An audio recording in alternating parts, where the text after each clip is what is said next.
आगे 8वां वचन को पढ़ेंगे जल्दी से। इसीलिए हे भाइयों, जो जो बातें सत्य हैं, जो जो बातें आदरणीय हैं, और जो जो बातें उचित हैं, और जो जो बातें पवित्र हैं, जो जो बातें सुहावनी हैं, और जो जो बातें मन भावनी हैं, अर्थात जो भी सद्गुण और प्रशंसा की बातें हैं, उन पर ध्यान लगाओ। ठीक, ये बातें के साथ साथ आप इस बात को बोल सकते हैं, भैया चिंता भी तो है, फिक्र भी तो है, जिम्मेदारियां भी तो हैं, इनका क्या करें? इनके लिए ही तो पौलुस ने एक वचन को दिया ना, इनके लिए ही तो परमेश्वर के वचन में अभी थोड़ी देर पहले अपन ने सीखा था कि किसी भी बात की चिंता मत करो। हाँ, अगर आपको ध्यान लगाना है, अगर आपको विचार करना है, तो अच्छी बातों पर विचार करो, सत्य बातों, सत्य मतलब परमेश्वर का वचन। सबसे पहले वचन पर ध्यान करो, सबसे पहले वचन की चिंता करो, सबसे पहले वचन को ध्यान करो, सबसे पहले वचन पर मनन करो, और साथ ही साथ उस वचन में जो आदर की बातें हैं, समझ में आ रहा है, जो आदरणीय बातें हैं और जो बातें उचित हैं, मतलब सही हैं। अगर आपको चुगली करना सही लग रहा है, सही है? नहीं, सही नहीं है। वचन के अनुसार आपको सही लग रहा होगा, लेकिन वचन के अनुसार सही नहीं है। किसी को बदनाम करना आपको सही लग रहा है, अरे हम तो सही तो नहीं, बाइबल के अनुसार सही नहीं है। तो जो जो बातें सत्य हैं, आदरणीय हैं, उचित हैं, जो जो बातें पवित्र हैं, ठीक है कि नहीं? एक दूसरे से फेलोशिप करना पवित्र है, एक दूसरे के साथ संगति करना पवित्रता को दर्शाता है, एक दूसरे को उत्साहित करना पवित्र चीजों को दर्शाता है, पवित्र संगति को दर्शाता है, एक दूसरे के लिए प्रार्थना करना पवित्रता को दर्शाता है। ठीक है कि हाँ आप पवित्र लोग हैं, हाँ आप स्वर्गीय लोग हैं, हाँ आप अच्छी बातों की खोज में लगे हुए हैं, ठीक है कि नहीं? एक दूसरे की चिंता करना उचित बात है, एक दूसरे की उन्नति का कारण बनना उचित बात है, ठीक है कि नहीं? उसके आगे, और जो जो बातें सुहावनी है, हाँ बाइबल बताती है क्या भली और मनोहर बातें हैं कि भाई लोग आपस में मिले रहें। तो ज्यादा से ज्यादा इकट्ठा होना, ज्यादा से ज्यादा संगति करना, ज्यादा से ज्यादा फेलोशिप करना, ये बातें अच्छी हैं, सुहावनी हैं। और जो जो बातें मन भावनी है, जो हमारे मन को, जो हमारे हृदय को क्या करती हैं? आनंदित करती हैं। हमेशा अपन ने कल अपन ने इस बात को सीखा था, मन का आनंदित रहना एक अच्छी औषधि के समान है। समझ में आ रहा है? ठीक, जो सद्गुण है, अच्छी बातें, अच्छी क्वालिटी, अच्छे स्वभाव, अच्छे नेचर को दर्शाती है, जो प्रशंसा की बात है, उन पर ध्यान लगाओ। इसका मतलब है हर एक पॉजिटिव चीज पर अपने ध्यान को, अपने मन को फोकस करो। अपने ध्यान, अपने मन को उस ओर मत लेकर के जाओ जिस ओर नेगेटिविटी जिसका रिजल्ट नेगेटिव होने जा रहा है। किसी की बुराई करेंगे, किसी को बदनाम करेंगे, क्या होगा? उसका रिजल्ट क्या होगा? लोग ठोकर खाएंगे। आप किसी परमेश्वर के सेवक की बुराई करेंगे, आप किसी परमेश्वर के सेवक का नाम उछालेंगे, उससे होगा क्या? लोग जो सुनेंगे वो ठोकर खाएंगे। आप किसी परमेश्वर के सेवक के ऊपर उंगली उठाएंगे, वो ऐसा है, वो वैसा है, उसने वैसा किया, उसने वैसा किया, ऐसा किया, ऐसा नहीं करना था, वैसा करना था, वो लालची है, वो ये है, वो अमके है, वो ढमके है। ऐसा करने से किसी की उन्नति नहीं होगी, ऐसा करने से किसी की बढ़ोतरी नहीं होगी। और तभी के लिए पौलुस कह रहा है इन सारी बातों पर ध्यान नहीं लगाना है। ध्यान लगाना है, लेकिन कौन सी बातों पर? सत्य बातों पर, आदरणीय बातों पर, पवित्र बातों पर, उचित बातों पर, सुहावनी बातों पर, मन भावनी बातों पर, सद्गुण बातों पर, प्रशंसा वाली बातों पर, अच्छी चीजों पर क्या करना है? आपको ध्यान लगाना है। समझ में आ रहा है या ऊपर से जा रहा है? ठीक है कि नहीं? तो आप अब दिन भर इस बात को सोचना है, कौन सी चीजें जो मैं बात कर रही हूं, जो मैं बोल रही हूं, या मैं जो बोल रहा हूं किसी सेवक के प्रति, किसी भाई के प्रति, किसी बहन के प्रति, कुछ भी, तो आपको इस बात का ध्यान रखना है कि वो अच्छी बातें हैं, सुहावनी बातें हैं, मन भावनी बातें हैं, ठीक है कि नहीं? या फिर नेगेटिविटी बातें आपको ऊंचाइयों पर लेकर के नहीं जाएगी। पॉजिटिव बातें, सत्य की बातें आपको ऊंचाइयों पर लेकर के जाएगी। जाग रहे हैं? ठीक है, एक और पढ़ेंगे, उसके बाद आगे चलेंगे। इसीलिए हे भाइयों, जो जो बातें सत्य है, और जो जो बातें आदरणीय हैं, और जो जो बातें उचित हैं, और जो जो बातें पवित्र हैं, और जो जो बातें सुहावनी हैं, और जो जो बातें मन भावनी हैं, मन को भाती हैं, और जो जो अर्थात जो भी सद्गुण का मतलब अच्छी बातें, सच्ची बातें और प्रशंसा की बातें, उन पर ध्यान लगाओ।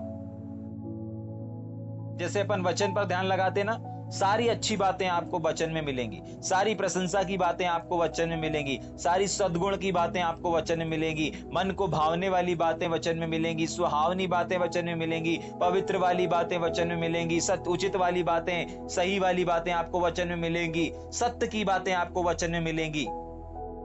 इसीलिए आपको वचन में ध्यान लगाना है और इसीलिए ये बाइबल अध्ययन है। समझ में आ रहा है? क्योंकि पौलुस ने कहा, परमेश्वर ने कहा, प्रभु यीशु मसीह ने कहा, पवित्र आत्मा ने कहा कि यहां पर ध्यान लगाने की आवश्यकता है। और नीति वचन किताब बताती है कि धन्य है वे जो परमेश्वर के वचन पर क्या करते हैं? ध्यान लगाते हैं। क्या करते हैं? क्या लगाते हैं? क्या लगाते हैं?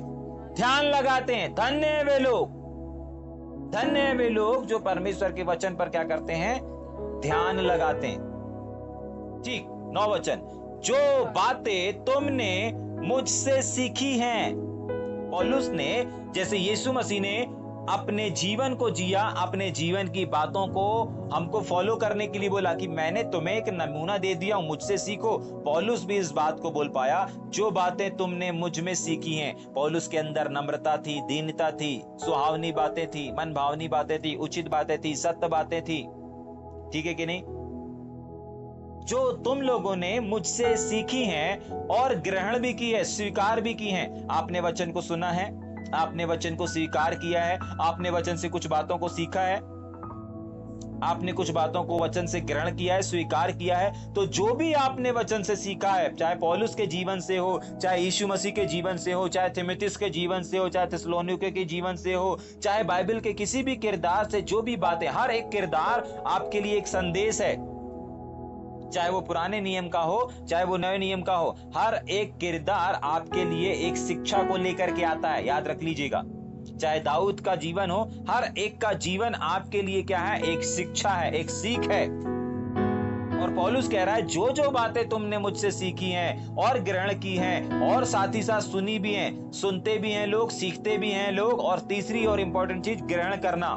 कुछ लोग सिर्फ सुनने का काम करते हैं, कुछ लोग सिर्फ सीखने का काम करते हैं। मुझे नहीं मालूम इस बाइबल अध्ययन की क्लास में, इस बाइबल अध्ययन की सभा में कितने लोग सिर्फ सुनने का काम कर रहे हैं, कितने लोग सिर्फ सीखने का काम कर रहे हैं। लेकिन इनका सीखना और इनका सुनना तब सफल है और तब कामयाब होगा और ये तब उन्नति की ओर जाएंगे जब ये ग्रहण करेंगे। ग्रहण करना अलग होता है, सीखना अलग होता है, सुनना अलग होता है, और सबसे इंपॉर्टेंट चीज, पालन करना अलग होता है। आप सीख सकते हैं, ग्रहण कर सकते हैं, सुन सकते हैं, लेकिन पालन करना आपके जीवन में बढ़ोतरी को लेकर के आएगा।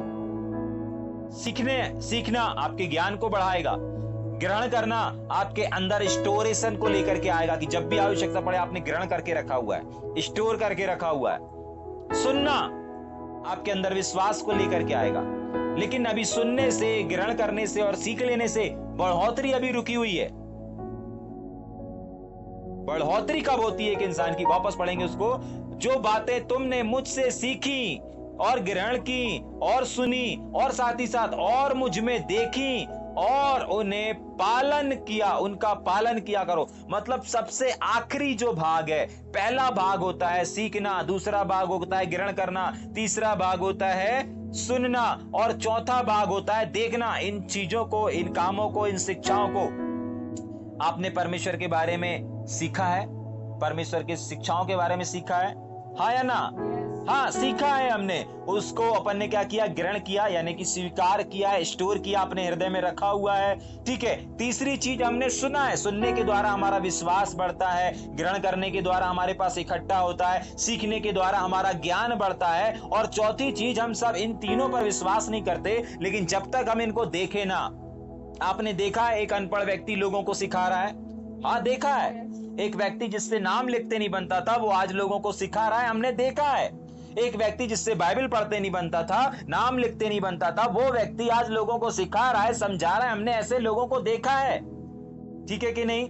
समझ में आ रहा है? लेकिन इन चारों के साथ साथ, इन चारों को देखने, सीखने, समझने, रख लेने से आपकी बढ़ोतरी नहीं होगी।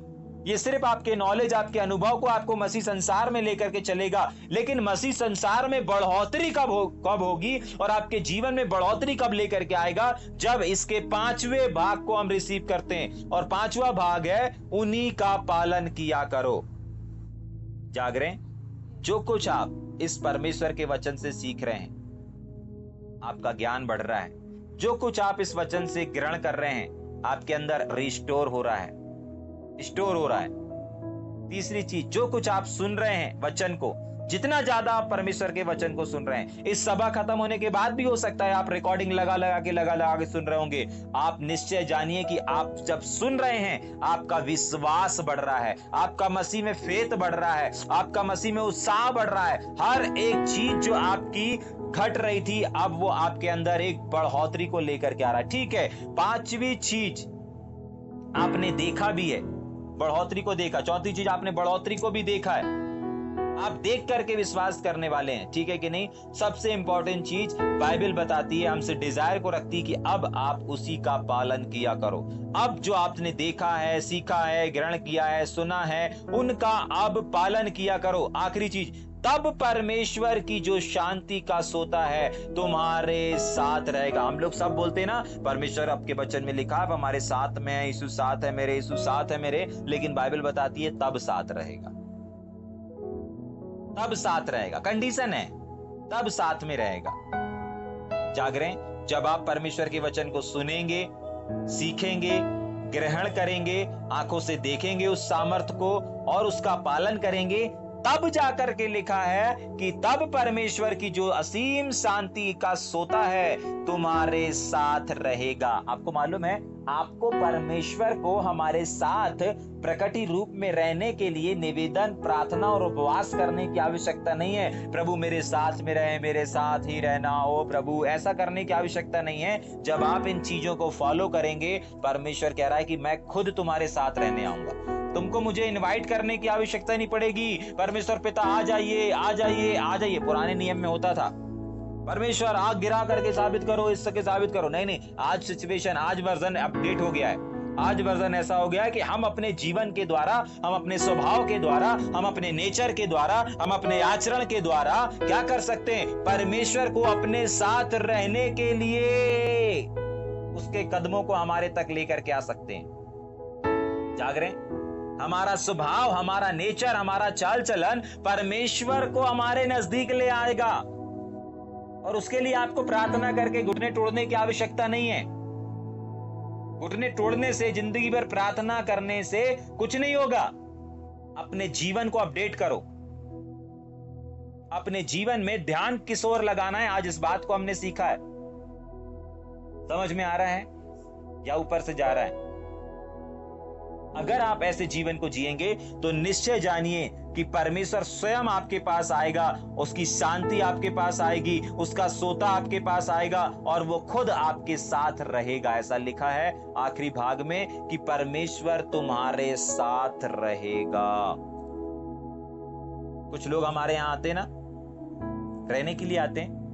नहीं, कुछ दिन के लिए आते हैं। परमेश्वर के सेवक लोग आते ना, कुछ दिन के लिए आते हैं, हफ्ता, 15 दिन, 2 दिन, 4 दिन रहेंगे और चले जाएंगे। परमेश्वर ऐसा वाला रहने के लिए नहीं आ रहा है, ऐसा वाला रहने के लिए नहीं आ रहा है आए और चले गए, नहीं। जाग रहे हैं? हमेशा हमेशा सनातन सनातन काल तक रहेगा। जब वो आपके जीवन में कुछ बातों को देखेगा, नहीं नहीं ये मेरा बेटा है जो मेरे वचन को सुन रहा है, नहीं नहीं ये मेरी बेटी है जो वचन को सुन रही है और वचन को सुनने के द्वारा इसका विश्वास बढ़ रहा है, नहीं नहीं ये वचन को ग्रहण कर रही है, नहीं नहीं ये वचन को ग्रहण कर रहा है, नहीं नहीं ये वचन को सीख रहा है, नहीं नहीं ये वचन को सीख रही है, नहीं नहीं ये वचन को अभ्यास भी कर रही है, देख भी रही है, ओ नहीं नहीं ये वचन का पालन भी कर रही है। तब परमेश्वर बोलेगा चलो चलो इस भाई के पास, चलो इस बहन के पास चलते हैं और अब वहीं रहेंगे, वहीं वास करेंगे और दोबारा अलग नहीं होंगे। जाग रहे हैं? जरा सोचिए, जब परमेश्वर है तो अंधकार की, शैतान की कोई भी सामर्थ आपके पास, आपके घर में, आपके परिवार में, आपके सेवकाई में नहीं रह सकती। जाग रहे हैं? समझ में आ रहा है या ऊपर से जा रहा है?